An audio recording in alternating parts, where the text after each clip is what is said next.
Kota Cianjur adalah sebuah wilayah kabupaten yang terletak di Provinsi Jawa Barat. Ada salah satu hal unik dari kota ini, yaitu memiliki sebuah daerah yang masyarakatnya mayoritas beragama Kristen, serta terdapat satu gereja tua yang sudah berdiri sejak 100 tahun yang lalu. GKP Palalangon atau Gereja Kristen Pasundan Palalangon terletak di Desa Kertajaya, Kecamatan Ciranjang, Kabupaten Cianjur, Provinsi Jawa Barat. Palalangon adalah sebuah kampung Kristen yang unik di tanah Pasundan. Gereja GKP Palalangon berdiri dari adanya keprihatinan penginjilan dari Belanda yang saat itu melihat umat Kristen Sunda tercerai-berai. Gereja GKP Palalangon ini berdiri dari adanya keprihatinan penginjilan dari Belanda, ya NJP, saat itu melihat orang Kristen Sunda itu tercerai-berai karena adanya intimidasi, bahkan pembunuhan. Sehingga lembaga penginjilan Belanda saat itu di bawah kepemimpinan atau yang ditugaskan BL Alkema itu berupaya untuk kembali mengumpulkan atau menghimpunkan orang-orang Sunda yang beragama Kristen. Dan saat itu BL Alkema melirik ke daerah atau Kabupaten Cianjur, sehingga BL Alkema beserta 7 orang yang memang sudah beragama Kristen itu mencari lokasi, dibantu oleh Bupati Cianjur dan Wedana Cianjur, dan menugaskan seorang Wedana yang bersama Pak Sobri ya untuk menyusuri wilayah di sekitar Ciranjang ini. BM Alkema, seorang penginjil dari NZV dari Belanda, merencanakan kampung tempat orang Kristen Sunda di Palalangon. Ia menancapkan tongkat di daerah Palalangon sebagai bentuk peresmian daerah tersebut.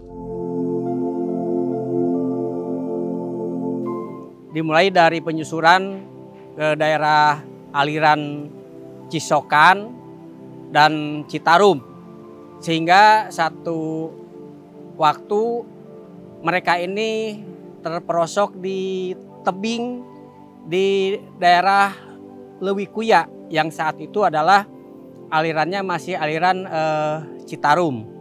Nah, mereka berupaya untuk naik, mencari wilayah di sekitarnya, melihat wilayah di sekitar tersebut, dan mereka menemukan satu dataran yang cukup, satu dataran yang memang tidak berbukit-bukit, dan saat itu belum ada nama, ya belum ada nama dataran tersebut karena masih hutan belantara kosong.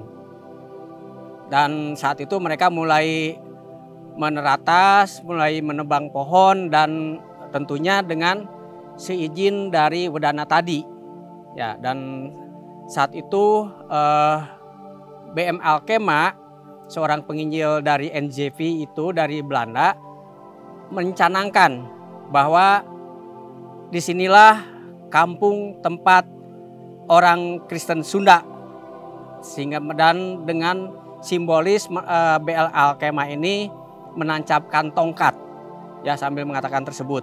Sehingga saat itu nama Palalangon itu menjadi satu, masih dalam bentuk wacana ya, atau pemikiran mereka, nama Palalangon tersebut.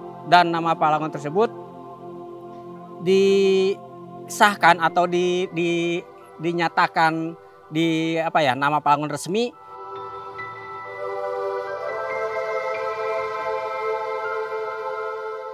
Mengingat banyak pihak dari berbagai kalangan yang membantu proses pembangunan dan renovasi gereja, GKP Palalangon pun menginginkan gereja mereka bisa menjadi gereja bagi sesama.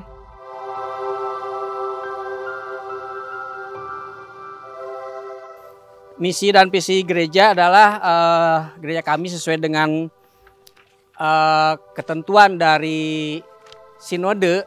Sinode adalah kumpulan dari 59 gereja-gereja GKP atau Gereja Kristen Pasundan.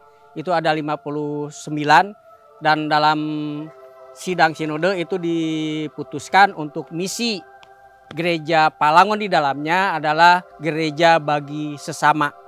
Tuh.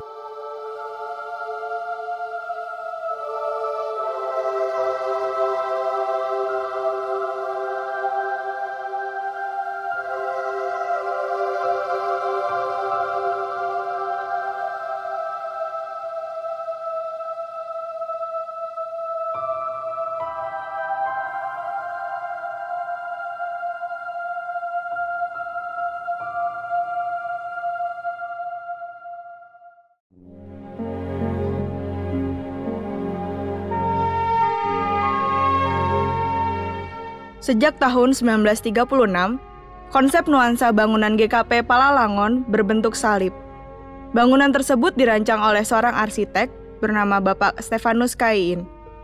Di awal pembangunannya, bangunan gereja ini tidak hanya sekedar tempat ibadah, melainkan juga sebuah karya seni arsitektur yang memikat banyak mata.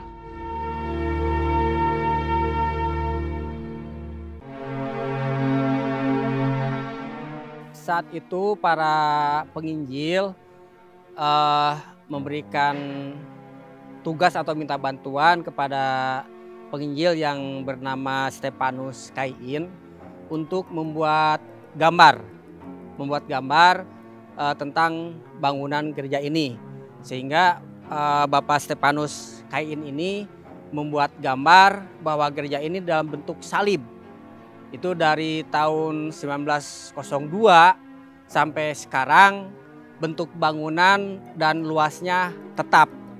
Cuma saat itu karena memang kondisinya masih belum memungkinkan permanen, maka saat itu dibangun semi permanen. Namun ada hal yang menarik dari gereja GKP Palangon ini adalah yang pertama, bentuk bangunannya yang berbentuk salib. Kalau kita lihat nanti di dalam itu ada sayap kiri kanan, apalagi kalau lihat dari atas itu bentuk salibnya jelas sekali. Dan ada hal yang memang dari sejak dibangun saat itu ada terjadi 3 kali renovasi. Tadi dikatakan yang pertama adalah dengan tiang bambu dan atap ilalang atau eri, tapi tahap keduanya itu dibuat semi permanen, yaitu bawahnya sudah tembok, ke atasnya masih bilik gitu ya, atau anyaman bambu. Dan yang ketiganya itu dibuat permanen dengan tidak merubah konsep awal bahwa gereja ini dalam bentuk salib. Untuk perincian itu kami tidak ada data ya, tapi intinya sejak diresmikan tahun 1902 maka gereja ini sudah dalam bentuk salib. Dan dari luas dan bentuknya tetap sampai dengan sekarang. Luasnya itu 342 meter persegi, luas dalamnya ya.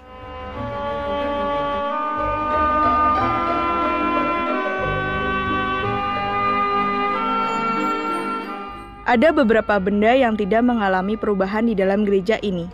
Salah satunya adalah lonceng besar di atas menara yang digunakan sebagai tanda untuk memulai persiapan ibadah.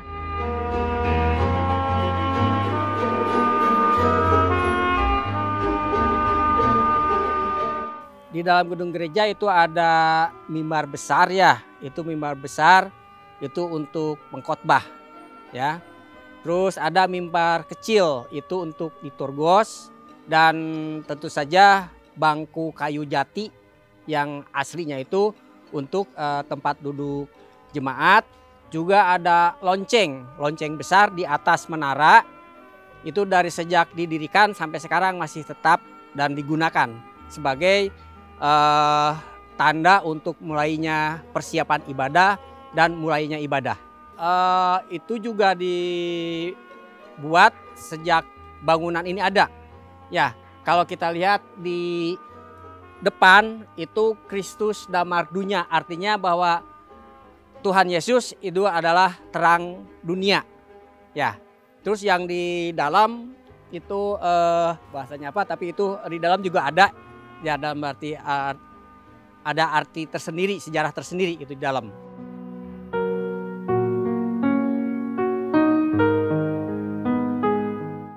Selain bangunan gereja, terdapat pula beberapa bangunan yang terletak di luar gereja yang sampai saat ini beberapa bangunan tersebut masih digunakan.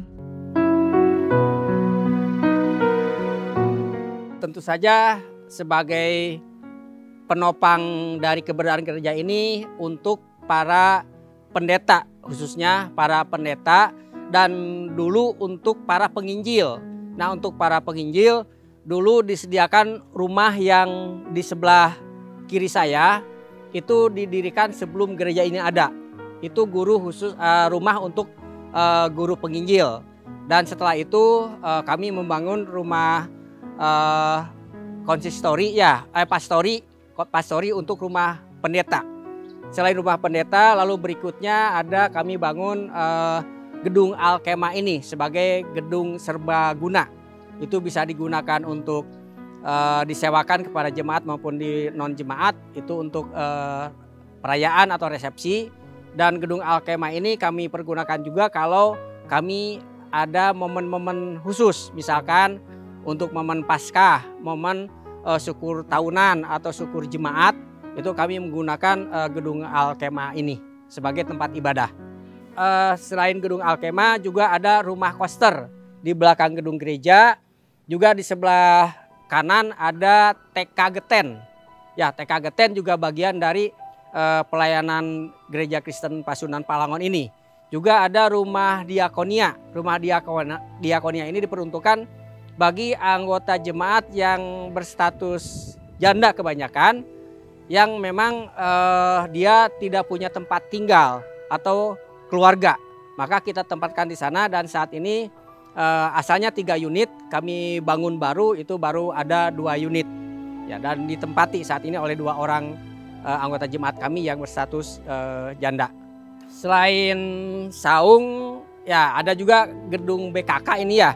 Gedung BKK ini juga bagian dari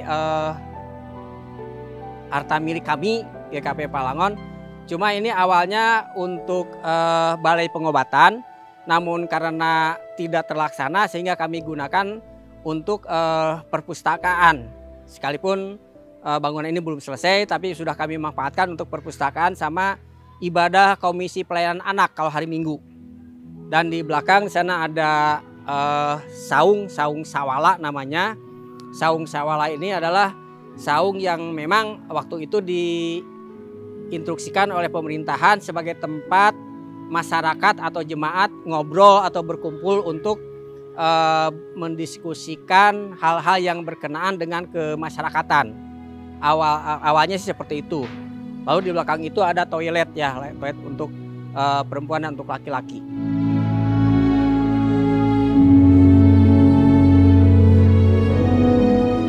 Ada beberapa fasilitas gereja yang terpaksa harus diganti karena kondisi yang tidak layak. Di antaranya mimbar besar dan kursi.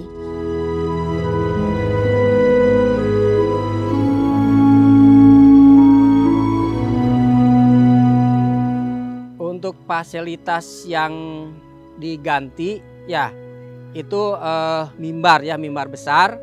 Lalu kursi awal gereja kami ini dari kayu jati panjang, karena memang kondisinya sudah tidak layak pakai, maka kami ganti dengan kursi jati yang sudah diperbaharui ya, kursi jati. Dan saat ini di gedung gereja kami itu dipakai kursi plastik ya, kursi plastik. Dan untuk hal lain, pemeliharaan, kebersihan dan lain sebagainya, kami ada seorang tenaga koster yang merawat kebersihan dan lain sebagainya di tempat ini. Ada ya, diantaranya tadi mimbar, lonceng, sama kursi jati yang panjang. Sama itu tiang-tiang penyangga gereja itu jati asli ya, tidak ada sambungan.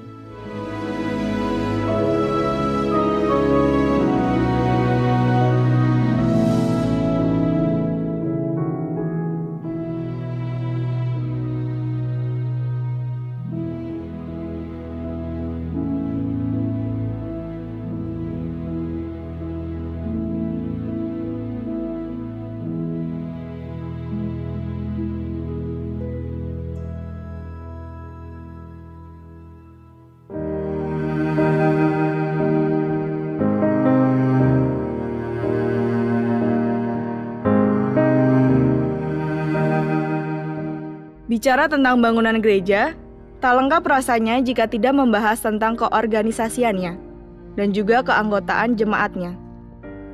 Kedua pihak mempunyai peran besar untuk mengurus gereja GKP Palalangon, terlebih di usia gereja yang sudah berusia ratusan tahun.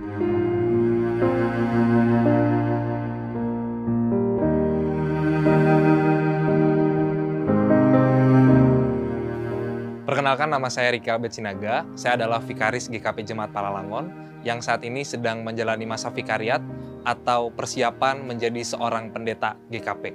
Secara struktur kepemimpinan, kita dipimpin oleh ketua umum yang sudah pasti pendeta, tapi bukan pendeta penuh waktu yang melayani di sini karena saat ini tidak ada pendeta jemaat dan diisi oleh saya sebagai vikaris, dan ketua umumnya adalah pendeta Ana Safira, pendeta jemaat GKP Pacet yang saat ini menjadi konsulen yang membantu pelayanan di tempat ini. Dan secara struktur ada 17 pengurus yang di dalamnya ada ketua umum, ketua 1, ketua 2, sekretaris 1, sekretaris 2, bendahara 1, bendahara 2, dan masing-masing koordinator, baik itu kategorial, bidang kategorial maupun sektoral. Untuk periode kepengurusan buat pendeta itu 5 tahun atau bisa diperpanjang jadi 10 tahun, satu periodenya 5 tahun, dan untuk kepengurusan penatua itu 4 tahun. Ada juga pengawas perbendaharaan jemaat 4 tahun dan komisi 2 tahun. Untuk sistem atau bidang pelayanan di GKP Jemaat Palalangon sendiri terbagi menjadi 4. Bidang 1 itu peribadahan dan pembinaan, bidang 2 keesaan dan kesaksian, bidang 3 itu penelitian dan pengembangan, dan bidang 4 bidang daya dan dana.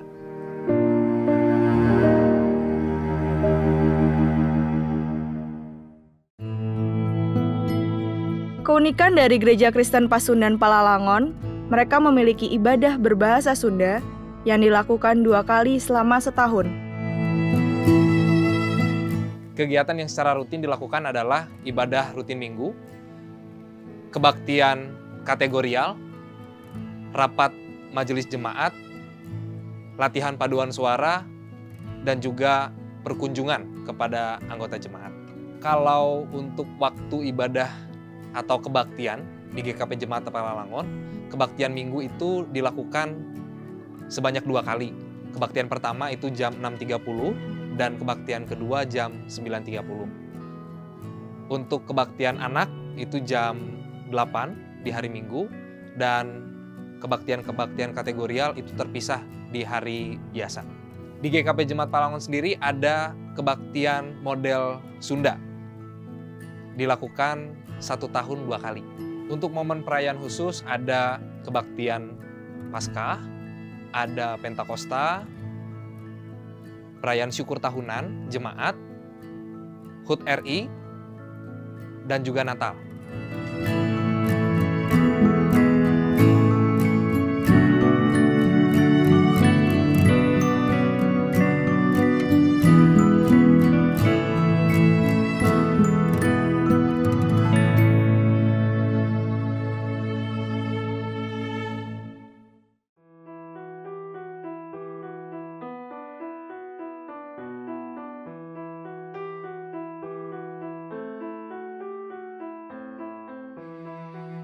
Perkembangan jemaat gereja di GKP Palalangon cukup pesat.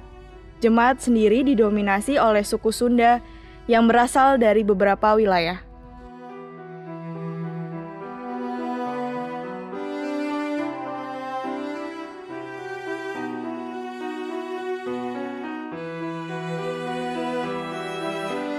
Untuk perkembangan jemaat sendiri tentu dapat dipengaruhi oleh beberapa faktor. Yang pertama karena atestasi atau perpindahan anggota jemaat, lalu yang kedua angka kelahiran yang bertumbuh, dan juga ada anggota jemaat yang masuk karena pernikahan dengan anggota jemaat lain. Untuk datanya sendiri saat ini ada 429 kakak dengan jumlah jiwa 1.191, yang diantaranya jumlah anaknya ada sekitar 287, remaja 226, dewasa 508, dan lansia 170 jiwa. Untuk anggota jemaat yang ada di GKP Palalangon didominasi oleh anggota jemaat yang berasal dari suku Sunda. Sekalipun mungkin ada beberapa yang berasal dari luar, entah itu dari suku Batak ataupun Toraja. Ada, tapi dalam lingkup internal, artinya kita ada persekutuan secara khusus kategorial, yaitu kategorial anak, pemuda remaja, kaum perempuan, kaum pria, dan kaum lansia. Untuk tantangannya sendiri tentu kita tidak bisa lepas dari bagaimana pilihan anggota jemaat. Bisa dari pilihan mereka untuk atestasi keluar dan juga karena pernikahan beda agama. Selain itu, dalam lingkup internal juga terjadi hambatan karena SDM yang minim. Cara yang dilakukan oleh pengurus gereja untuk mempertahankan anggota jemaatnya adalah dengan melakukan pembinaan kepada warga jemaat dan juga melakukan perkunjungan secara rutin kepada anggota jemaat, karena itu menjadi satu media untuk kita bisa mengenal bagaimana kehidupan jemaat dan merangkul mereka untuk bisa tetap eksis dan ada bersama dengan persekutuan GKP Jemaat Palalangon.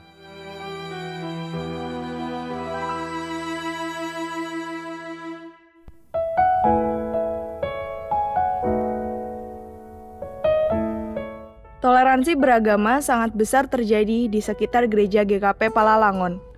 Antar umat dan warga sekitar memiliki hubungan yang baik, bahkan sering melakukan kegiatan bersama di waktu-waktu tertentu.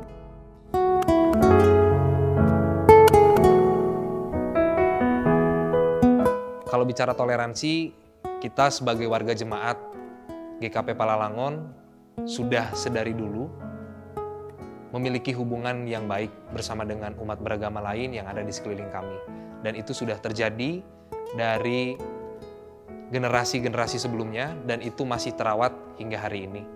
Kami melakukan ruang-ruang perjumpaan bersama dengan umat beragama lain, melakukan kegiatan dan aktivitas yang di dalamnya saling membangun kebersamaan satu sama lain.